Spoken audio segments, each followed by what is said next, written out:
De Jesús, amén. Muchas gracias, hermano.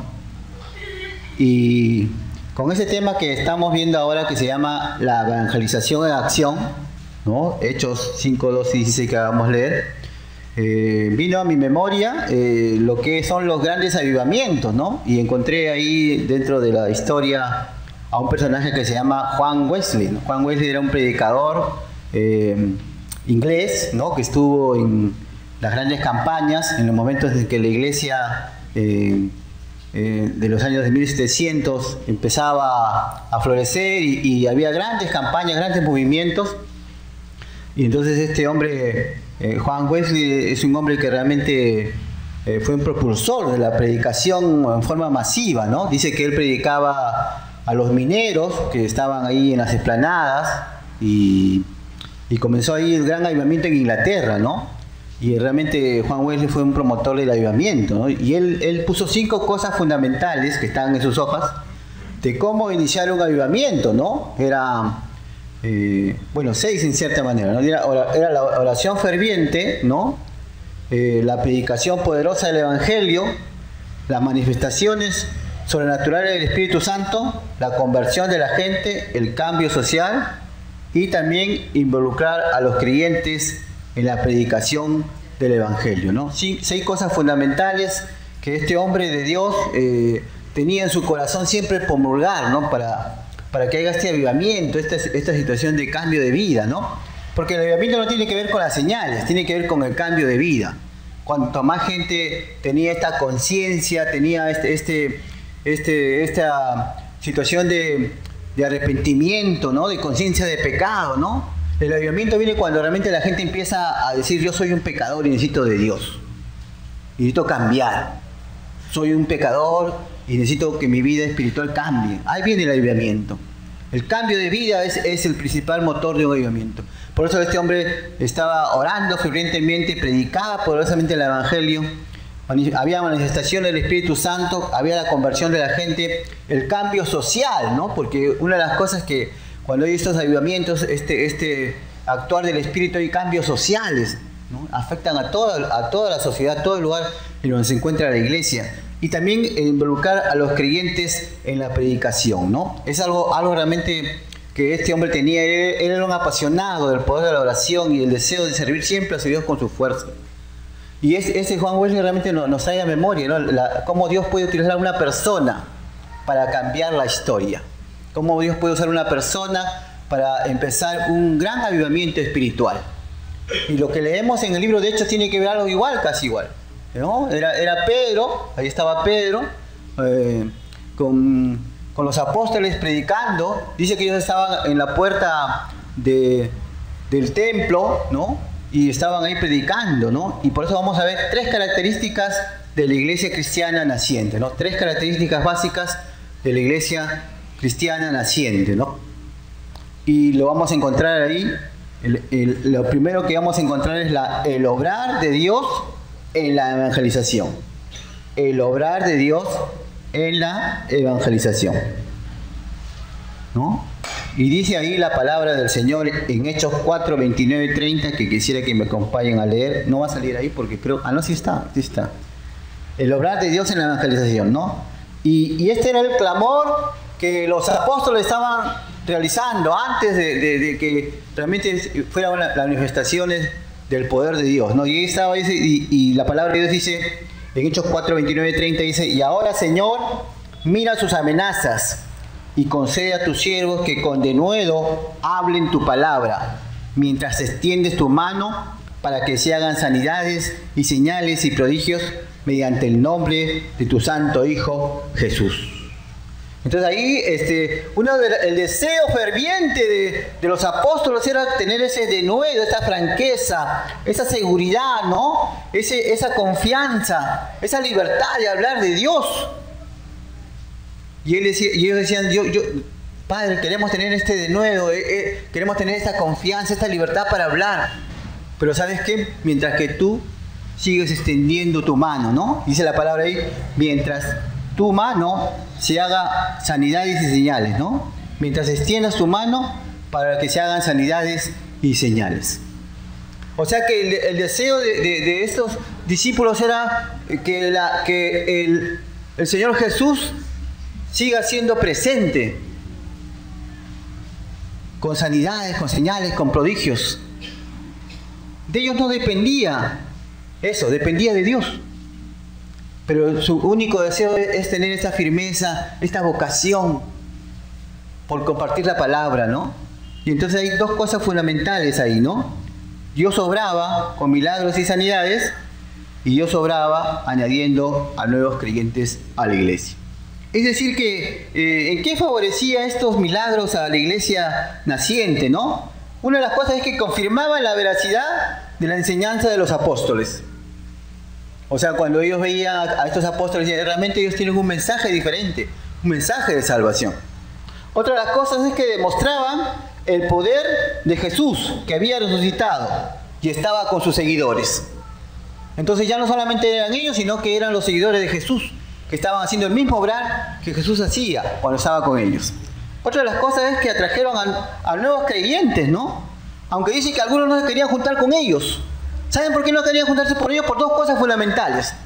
Porque habían escuchado lo que había pasado con Ananías y Zafira. ¿Se acuerdan, no? Habían muerto, ¿por qué? Por haberle mentido a Dios. Entonces la gente decía, no, en ese lugar no vamos a ir porque ahí no se le puede mentir a Dios. En ese lugar está la presencia de Dios. Y con Dios no se juega. De repente podemos morir. ¿Se imaginan que si por mentir muriéramos nosotros? ¿Sabes cuál sería el mejor negocio? Una funeraria al lado de la iglesia. ¿No? Porque eso estaba, y todos tenían temor, ¿no? Yo, ¿cómo vamos a ir allá? Pero otra de las cosas por las cuales ellos no se juntaban con los apóstoles es porque no querían sufrir persecución. No querían realmente sentir que iban a ser perseguidos por las autoridades religiosas de ese tiempo. Y entonces ellos decían, no nos vamos a juntar tampoco con ellos. Pero sin embargo, Dios añadía a estos creyentes a la obra de Cristo, ¿no? Y el número dice crecía en abundancia, ¿no? Ellos realmente estaban en este deseo de querer realmente conocer a Dios. Y dice que Dios añadía a la gente a la iglesia. Porque el único que convence de pecado, de justicia, de juicio es el Espíritu Santo. ¿A quién le toca predicar? A nosotros. A ti y a mí.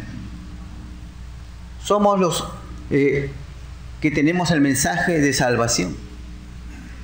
Pero Dios puede utilizarnos, ¿sí? Dios puede hacer milagros, ¿sí? Dios puede obrar, ¿sí? Correcto. Pero ahí está la idea, ¿no? Ahí está esta iglesia naciente en donde Dios obraba con milagros y sanidades y Él estaba añadiendo personas a la iglesia. Es interesante que algo que sucede ahí es que la gente traía a los enfermos para que sean sanados. No solamente los judíos, sino dice que de todo lugar lo traían a personas para ser sanadas. Y el último párrafo del verso 16 habla que todos los que trajeron fueron sanados. Interesante, ¿no? Porque hay algo que realmente nosotros tememos, que es la enfermedad. Nadie quiere estar enfermo, ¿sí o no? Porque cuando uno está enfermo, anímicamente está debilitado, ¿no? Emocionalmente también, ¿no? La familia también se entristece, ¿no? Cuando alguien tiene una enfermedad terminal o tiene algo que realmente no tiene una curación, ¿no? Y es algo ya de por vida, ¿no? Entonces uno se entristece, ¿no? Entonces, pero también la familia se entristece. Porque la enfermedad es según la definición de la OMS, es la alteración o desviación del estado fisiológico en partes del cuerpo, ¿no? Según la Real Academia dice que es la alteración grave de la salud. Es la pasión o alteración moral o espiritual, ¿no? Y la enfermedad trae que nuestro cuerpo sea dañado. Así que nadie quiere estar enfermo, ¿sí o no? Todos quisiéramos estar sanos. Correcto. Pero realmente el interés de Dios es que tú y yo también seamos sanos. En primera de Juan, en el Evangelio de Juan, primera de Juan, ¿no? el Señor Jesús dice ahí, amado, yo deseo que tú seas prosperado en todas las cosas y que tengas salud como prospera, dice, tu alma, ¿no? Tercera de Juan 3:1 dice, amado, yo deseo que tú seas prosperado en todas las cosas, que tengas salud, así como prospera tu alma. O sea, quiere decir que Dios tiene el interés que tanto tú y yo tengamos salud. Y hay tres opciones que Dios altera en nuestra vida en cuanto a la salud. Dios está interesado en nuestra salud física, porque cuando uno está físicamente enfermo no se puede desarrollar completamente, ¿no? Cuando usted está enfermo y va a su trabajo, ¿no? Tiene una gripe o tiene algún malestar, ¿no? ¿Qué hace? Está ahí, no es una persona competitiva ya, ¿no? Es una persona que realmente no puede desarrollarse al máximo. Entonces la salud física es necesaria para desarrollar toda nuestra vida. Pero también está lo que es la salud emocional, ¿no? La salud emocional. La salud emocional, hermano. Porque a veces vivimos enfermos emocionalmente. Tenemos el rencor, la ira, el odio. Tenemos un fastidio, ¿no? Alguien que realmente no lo soportamos, ¿no? Y estamos ahí en enfermedad emocional, ¿no? Y nos enfermamos de los nervios. Luego vienen las enfermedades psicosomáticas, te da de repente la úlcera, ¿no? O te da la gastritis primero, después la úlcera, ¿no? Y si la úlcera no la combates, te puede dar cáncer al estómago. ¿Por qué? Porque vives amargado, ¿no? Porque vives así molesto. Y no tienes esa salud emocional, que Dios también quiere que tú la tengas. Pero más aún, el interés de Dios es que tú tengas la salud espiritual. Él quiere que tanto tú y yo gocemos de la vida eterna. Él quiere que tanto tú y yo tengamos esa experiencia con Él. Esa experiencia que realmente va a transformar tu vida. La vida espiritual, hermano. Porque la Biblia dice que ¿qué le valía al hombre ganar todo si perdiera su alma? La vida espiritual es necesario tener esa salud espiritual. Por eso el interés de Dios, ¿no? De mostrar esta salud en todo ámbito, en toda integridad, ¿no? Pero ahí está lo que a veces estábamos escuchando, ¿no? Los medios que Dios usa a veces son las personas, ¿no? Y a las personas necesitadas va siempre a utilizar. Pero ahí está lo que estábamos hablando en el texto, dice la sombra de Pedro, ¿no? La sombra de Pedro. Dice que la sombra de Pedro, la gente sacaba, había tanta multitud quizás, ¿no? Y ellos sabían por dónde andaba Pedro y sacaban a los enfermos, ¿no? Paralíticos, endemoniados, para que la sombra de Pedro, dice, pasara por ese lugar y les sanara, ¿no? Seguramente Pedro un poco gordito, ¿no? Si yo fuera Pedro no sanaría a nadie, soy flaquito, bajadito, no. Ni sombra tengo, ¿no?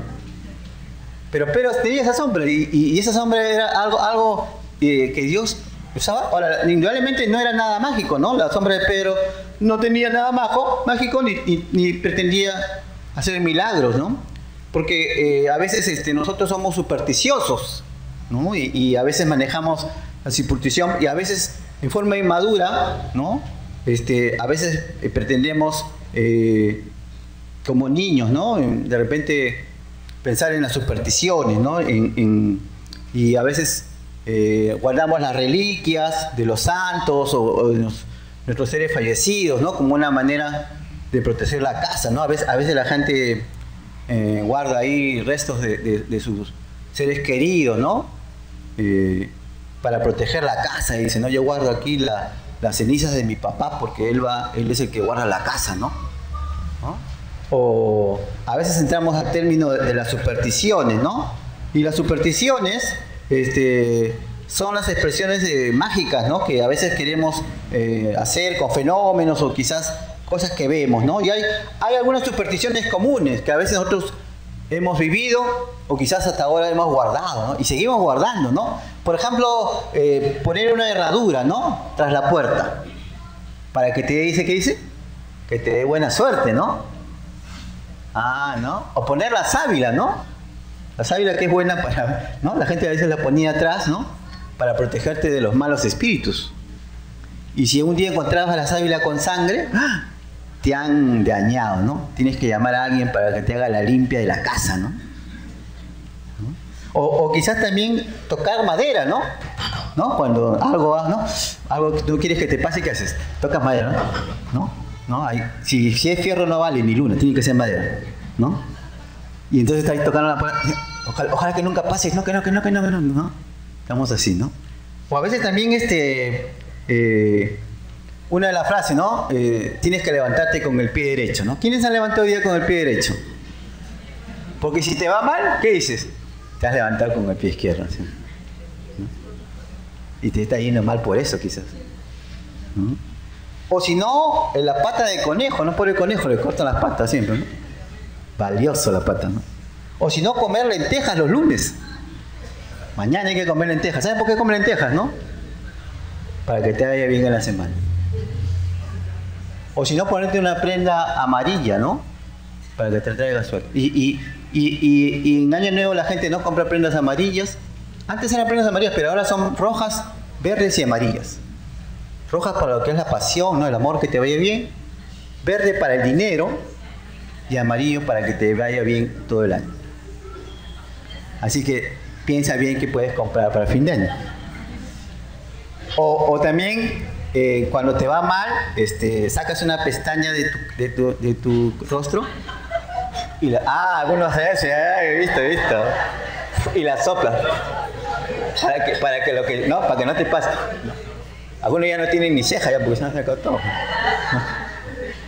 Pero a veces esas supersticiones son que van calando en nuestra vida. Y olvidamos que el obrar de Dios no tiene que ver con nuestra superstición. Pero la gente pensaba que la sombra de Pedro los iba a sanar. Pero realmente la sombra de Pedro no los iba a sanar. Lo que los iba a sanar era su fe en Dios. Dios es el que estaba obrando, es el que estaba sanando. Estas personas sanaban no por la sombra de Pedro, sino por el poder de Dios obrando a través de él. Es interesante, ¿no? Porque se marca ahí que a través de los apóstoles Dios seguía obrando. No es que Dios había dado su autoridad a otra persona, ni había nacido alguien que por ahí diga yo soy el agente de Dios. No, Dios había delegado el poder a sus apóstoles. Porque dijo, me recibiréis poder cuando haya venido el Espíritu Santo sobre vosotros. Y tenían ese poder que ellos podían realizar. Entonces ese era el poder que Dios tenía para con ellos. Y entonces la sombra de Pedro, como muchas veces se ha leído, no tenía nada que ver con ello. Entonces los apóstoles eran simplemente instrumentos en manos de Dios para sanar. Y ellos tenían la parte moral y espiritual para estar ahí, ¿no? Realmente era se veía en la predicación de estos apóstoles una clara libertad de la liberal y potente del poder de Dios, con señales y prodigios. Pero realmente estos prodigios caracterizaban a la iglesia naciente, ¿no? ¿Por qué no ocurren estos milagros hoy? Estuve pensando eso cuando estaba desarrollando este tema. ¿Por qué hoy no tenemos ese tipo de milagros? Debemos tener en cuenta que Dios no ha cambiado, ¿sí o no? Dice la Biblia que Él es el mismo ayer, hoy y por los siglos y siempre. Quizás nosotros no hemos cambiado, ¿no? No tenemos un espíritu de humildad, nos dejamos llevar por malas creencias, tenemos las supersticiones, o encontramos a alguien que hace milagros y seguimos al milagrero.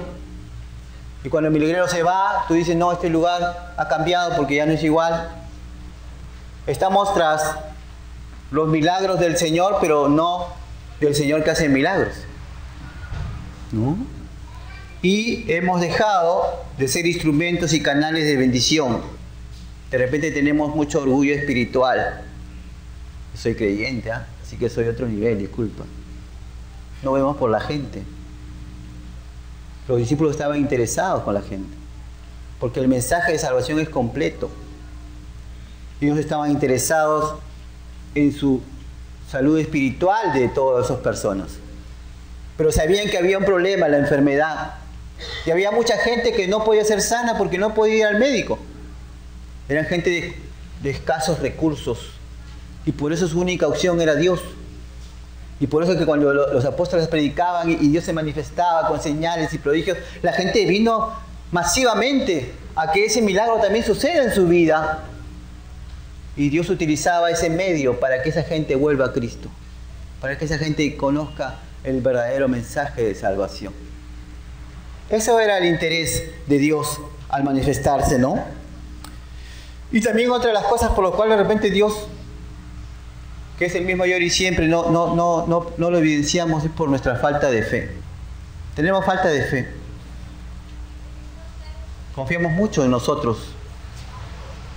Confiamos mucho a veces en la ciencia. Y es bueno confiar en la ciencia porque la ciencia nos trae bienestar. Algunos no confían en la ciencia, confían en los productos naturistas, ¿no? Pero aún la ciencia ha dicho que la oración es básica. A veces los médicos, cuando alguien he escuchado testimonios de gente que ha ido al médico con un tumor, ¿no? Y luego de hacer las revisiones médicas, ¿no? Y van ahí a hacer su chequeo médico y se hacen las radiografías, ¿no? Y hacen los análisis y sale ahí, ¿no? El tumor. Y esa persona ora al Señor y Dios le sana. Y va mente al médico y el médico dice, ¿qué pasó? ¿No? Hace 3 semanas teníamos que operarlo y ahora ya no hay nada. Y usted le dice al médico, es que yo soy creyente y estoy orando a Cristo. Y el médico le dice, seguramente su fe le ha salvado, ¿no? Pero realmente la oración, hermano, puede cambiar el destino de las personas. Y esto era lo que ellos estaban esperando, ¿no? Y es interesante, ¿no? Porque otra de las cosas que realmente tenemos que tener en cuenta es el testimonio en la evangelización. En estas tres características de la iglesia cristiana había el testimonio en la evangelización, ¿no? El testimonio en la evangelización, y vemos ahí un texto bíblico que dice, hijitos míos, no amemos de palabra ni de lengua, sino de hecho y en verdad, ¿no? Porque hay 2 cosas fundamentales en cuanto al testimonio. Los hechos evidencian el buen nombre de los creyentes y los hechos decían más que sus palabras. Los hechos evidencian el buen testimonio de los creyentes porque ellos tenían un buen testimonio. La gente se acercaba a los discípulos porque sabían que ellos tenían un mensaje diferente, sabían que era una opción de vida, pero también los hechos decían más que las palabras. Por eso está esa frase que dice, se predica con el ejemplo, ¿no? ¿Han escuchado esa frase? No, hace poco lo leí en un periódico, ¿no? Se predica con el ejemplo. Se predica. Y estos discípulos, dice que se reunían siempre en el pórtico de Salomón, ¿no? Era un templo que había construido Herodes, y ellos se reunían en este lugar, en el pórtico de Salomón. Es interesante que Jesús también se reunía ahí con sus discípulos. Y cuando el cojo es sanado en el pórtico de Salomón. Y entonces los discípulos con todos los creyentes se reunían en ese lugar. De repente era su GCM, ¿no? El GCM de los apóstoles. ¿Dónde quedaba? Quedaba en el pórtico de Salomón. Y ahí se reunía, ahí se identificaba. Si usted quería encontrar a un cristiano, solo tenía que ir al pórtico de Salomón. Y entonces este era un testimonio que ellos habían ganado. Y la gente dice que los alababa, los reconocía, ¿no? La gente realmente les consultaba, la gente iba hacia ellos, ¿no? Y indudablemente había este temor en Ananías y Zafira, había el temor también de la persecución, pero sin embargo ellos iban a ver a los discípulos y este mensaje diferente, ¿no? Y aunque había mucho temor y respeto por los apóstoles, sin embargo ellos respetaban a la iglesia, respetaban a esta nueva agrupación que se estaba levantando, ¿no? Y muchos obedecían el evangelio, ¿no? Hoy en día de repente no hay mucho respeto por la iglesia. Lamentablemente el testimonio está por los suelos a veces. Por personas que dicen ser creyentes o cristianos y han hecho un mal testimonio en el ámbito social, ¿no? Porque cuando yo soy creyente, al toque te asocian con algunas agrupaciones. Seguro tú eres así, ¿no? Seguro a ti te gusta tal cosa. Y no es así, no es cierto. Pero estos discípulos sí tenían un testimonio ganado, el cual ellos abocaban. Y yo creo que tú tienes un testimonio también dentro de tu casa, dentro de tu centro de trabajo, dentro de tu barrio, dentro de tu cuadra, dentro de donde tú convives. Ese testimonio hay que guardarlo, hermano. Si tú lo has ganado, genial. Si lo has perdido, recupéralo. Recupera, cambia. Cambia para que lo que tú digas en el Evangelio sea trascendente. Y estos discípulos tenían un mensaje trascendente, un mensaje de salvación trascendente. Y es algo realmente que habría que siempre que ver, ¿no? Y por eso ahí la Biblia dice que, hijitos míos, no améis, dice, de palabra ni de lengua, sino de hecho y en verdad. Porque el primer mandamiento es amar a Dios con toda tu alma, con toda tu fuerza, con todo tu corazón, con toda tu mente. Y hasta ahí todos hemos aprobado. Porque tú no puedes evaluar cuánto yo amo a Dios.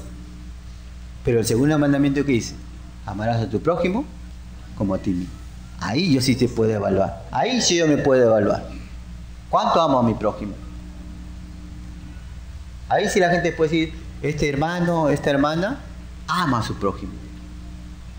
Esta hermana y este hermano está interesado en que las personas realmente conozcan el Evangelio, ¿no? Y Dios quiere añadir nuevas personas a la iglesia, ¿no? Él no está interesado en los programas. Dios está interesado en las personas. Podemos tener excelentes programas, dinámicos. Podemos tener un gran templo, hermano. Dios nos puede dar grandes cosas, pero Dios está interesado en las personas, en los procesos de cambio. Y la evangelización es eso. La evangelización es que tú y yo estemos interesados en las personas.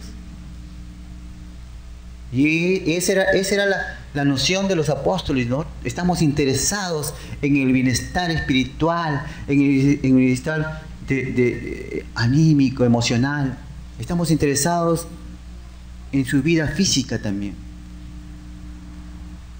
Y eso era el interés por las personas. Pero también el último es la responsabilidad en la evangelización. La responsabilidad en la evangelización. Y había una responsabilidad. Está en Mateo 28, del 19 al 20.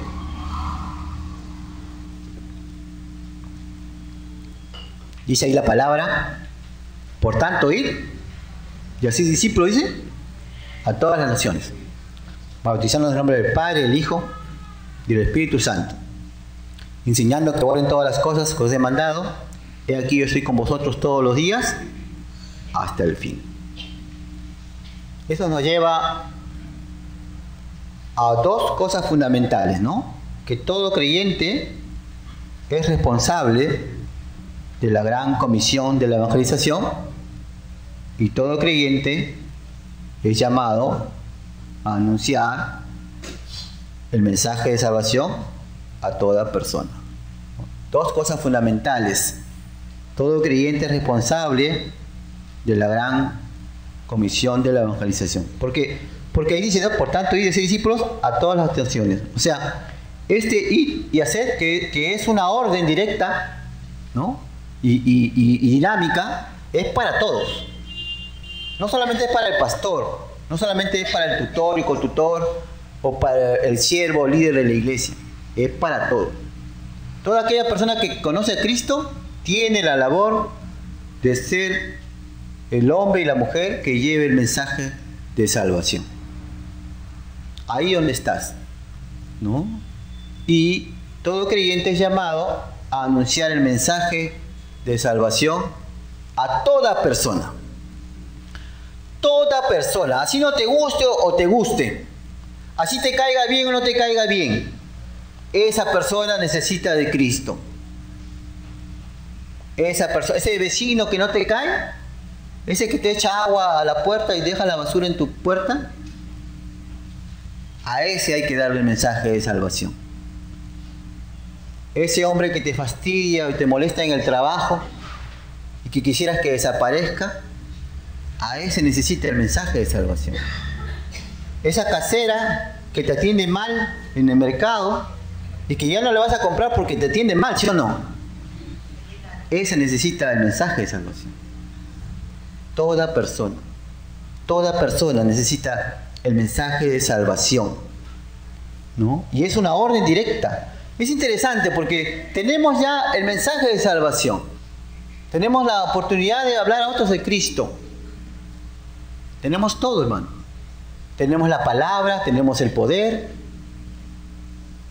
tenemos el deseo de Dios, porque el deseo de Dios es que todo el mundo se arrepienta y proceda al arrepentimiento. Pero necesitamos realmente concluir con algo interesante, la conclusión, ¿no? Que dice, que está en 2 Corintios 5:20, ¿no? Por tanto, dice, somos embajadores de Cristo, como si Dios rogara por medio de nosotros, en nombre de Cristo os rogamos reconciliarse con Dios. Es interesante, ¿no? Acá hay dos palabras que yo quiero resaltar, que es la palabra embajador. El embajador es alguien que representa a un estado, es un emisario, es un título que se le da al mensajero y por regla general está ligado a lo que es la diplomacia, ¿no? ¿Pero alguna vez usted ha representado a alguien? ¿Alguna institución, algún colegio? ¿Alguna vez ha ido a una olimpiada? ¿Algún lugar? Yo recuerdo cuando tenía entre 12 a 13 años, en mi colegio yo fui el encargado de representar a mi colegio en las Olimpiadas Nacionales de Ciencias y Matemáticas. Yo sabía que 2 más 2 era 4. Con eso. Y recuerdo que llegué a ese lugar, ¿no? Bien formal, ¿no? Bien vestido, ¿no? Porque era ese lugar, me pusieron mi identificación, ¿no? César Girón. Y entonces, pero yo estudiaba en el colegio Alejandro Bartelo Volati, ¿no? Y ese colegio yo era el representante. Cuando llegué ahí era César Girón, pero cuando ya comencé el concurso ya no era César Girón, sino era el alumno del colegio Alejandro Bartelo Volati, ¿no? Y cuando ganamos, porque ganamos un premio, ¿no? Pues ganamos un premio, ¿no? Ganamos un premio. Y recuerdo que en el premio no salió mi nombre. ¿Qué cree que salió? Premio al colegio Alejandro Bartelo Volati, porque yo era el representante. Aunque yo hice todo el esfuerzo, ¿ah? Pero yo era el representante. Entonces un embajador es un representante. Usted es un representante de Cristo. Usted tiene un mensaje de salvación, un mensaje diferente, un mensaje de esperanza, un mensaje que realmente puede revolucionar y transformar la vida de las personas. Pero otra de las palabras que hay acá es la palabra reconciliar. Y reconciliar tiene que ver con volverse a la amistad, es con volver a alguien a estar de acuerdo o estar unido, es restaurarlo a la iglesia. Restaurar tiene que ver con la idea de que tanto podamos ayudar a la persona a ser unidos nuevamente. Y a veces eso sucede en nuestra vida, ¿no? ¿Cuántos de nosotros hemos estado peleados con alguien alguna vez? Todos, ¿sí o no? Porque el que dice que no se ha peleado, yo me peleo con él, porque realmente es una mentira, ¿no? Y cuando uno es hermano, yo he tenido 5 hermanos, ¿no? 4 hombres y una mujer. Yo soy el menor, ¿correcto? Entonces yo siempre me he peleado con mis hermanos mayores, ¿no? Por la comida, generalmente, porque éramos 5 hombres, ¿no? Pero yo me peleaba porque mis hermanos mayores me ordenaban cosas, ¿no? Así, cuando iba a comprar algo, ¿quién cree que compraba? Yo compraba. Mi mamá le decía a mi hermano mayor a otro hermano, y finalmente yo iba a comprar. Entonces yo me peleaba con mis hermanos mayores. Y si yo hubiera tenido hermanos menores, de repente me iba a pelear con ellos también, ¿no? Porque no me hacían caso o algo así, ¿no? Entonces yo no me peleaba con nadie porque yo era el menor. Me peleaba con mi gato nomás. Y con mi perrito Pipo, ¿no? Ellos eran los que recibían mis órdenes, ¿no? Pero cuando uno está peleado y está molesto con alguien, yo recuerdo mucho a mi hermano mayor, en el tiempo aún creyente, me acuerdo que yo me peleé con mi hermano, ¿no? Mi hermano mayor. Me acuerdo que habíamos tenido alguna discusión por algunas cosas que habían pasado en la casa. Él se había ido de la casa, yo seguía en la casa. Y un día estábamos peleados, ya no nos llamábamos, ya no nos veíamos. Y me acuerdo que él, un día nos encontramos en un restaurante, ¿no? Él estaba almorzando en una mesa y yo llegué. ¿Y qué cree que hice yo? Me senté en otra mesa. No me senté con mi hermano. Mi hermano estaba allá, me miró, yo lo miré, lo saludé, ¿no? Él me saludó y él salió, yo seguí comiendo, porque no tenía ningún interés en reconciliarme con mi hermano. Y recuerdo cuando fuimos a un campamento, retiro, de la iglesia, de otra iglesia donde yo asistía. Y recuerdo que hablaron de la reconciliación, ¿no? Hablaron de la amistad, hablaron pues de lo que era pedir perdón, ¿no? Y recuerdo que ese día, lo que más recuerdo de ese retiro fue cuando al final dijeron, busquen a las personas por las cuales ustedes están peleados, ¿no? O de repente tienen un rencor, una ira o alguna amargura. Y recuerdo que lo primero que hice fue ir a donde mi hermano y abrazarlo, ¿no? Y realmente las lágrimas corrían, ¿no? Pero fue algo hermoso, ¿no? Reconciliarme con mi hermano, ¿no? De ahí en adelante yo lo iba a visitar, hablábamos, charlábamos horas. Y realmente fue algo maravilloso, reconciliarse con alguien. Y realmente las personas que no conocen a Cristo están en enemistad con Dios, están peleadas con Dios. Necesitan reconciliarse con Dios. Toda aquella persona que no conoce a Cristo es un enemigo de Dios. Y necesita reconciliarse con Dios. ¿Y quién cree que le va a llegar ese mensaje de reconciliación? Nosotros, tú y yo. Somos los únicos que podemos decirle a las personas, necesitas reconciliarte con Dios. Necesitas volver a Cristo. Necesitas que realmente tu vida sea una vida transformada por el poder de Dios. Es lo único que tienes que hacer. Tenemos ya el poder de Dios. Tenemos la palabra de Dios. Tenemos la presencia de Cristo porque dice que estará con nosotros todos los días hasta el fin. Solo nos falta la pasión. Nos falta ese deseo de querer hablar a otros de Cristo. Esa pasión que realmente nos anima a decir, necesitamos que tú vuelvas a Cristo. Y ese es el tiempo en que tú y yo debemos volcar esa pasión, ese deseo. Por eso la palabra dice que nosotros somos embajadores de Cristo, ¿no? Por tanto somos embajadores de Cristo, dice. Somos representantes de Cristo. Donde tú estás, eres un representante de Cristo, ¿no? Como si Dios rogase, dice, por medio de nosotros. Ruego, una súplica. La súplica, este deseo, ¿no? En nombre de Cristo, dice, os rogamos. En el nombre de Cristo yo les ruego, por favor, que se reconcilien con Dios. ¿No quisieras que tus familiares, tus hijos, tus hermanos, tu papá, tu mamá se reconcilien con Dios? ¿No quisieras que tus vecinos, amigos de trabajo, amigos del barrio, se reconcilien con Dios? ¿No quisieras que ellos realmente vuelvan sus ojos a Dios y puedan retomar su vida y puedan ser transformados y gozar de la vida eterna que Cristo promete? ¿Quisieras hacerlo o no? Yo creo que sí. Yo sí quisiera compartir la palabra a todo el mundo que nos rodea. Y por eso hoy día vamos a terminar orando. Vamos a orar, vamos a cerrar nuestros ojos y vamos a orar, porque yo quiero hacer una invitación.